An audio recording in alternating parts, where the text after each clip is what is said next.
Yung aso ko marunong mag-CR. CR siya. Ikaw, mag-CR ka na. Bingo, CR ka na rin. Mag-CR na si Bilay. Mag-CR ka na.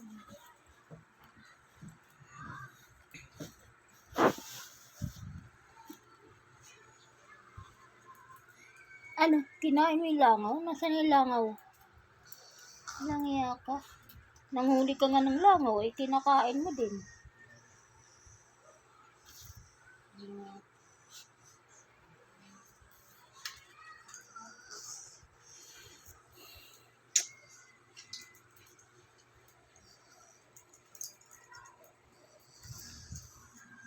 Siya, isa naman. Siya naman yung magsisiya. Siya naman yung magsisiya. Ayan. Tapos na yun? Bilis ah.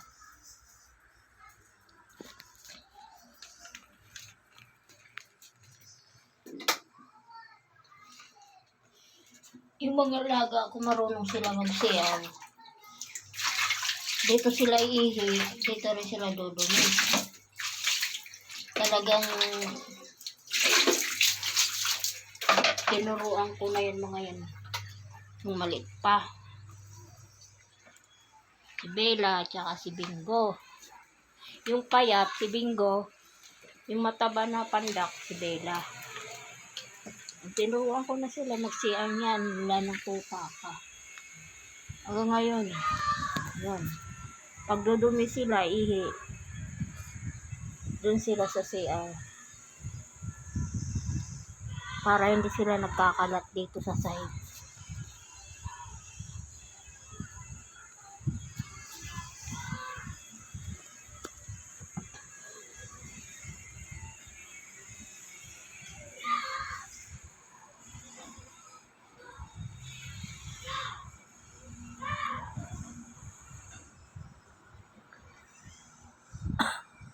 Kaya kayo mga kanalay, pag may alaga kayong tuta, aso, o tuta pa, turuan yung pasok sa CR. Pag dudumi,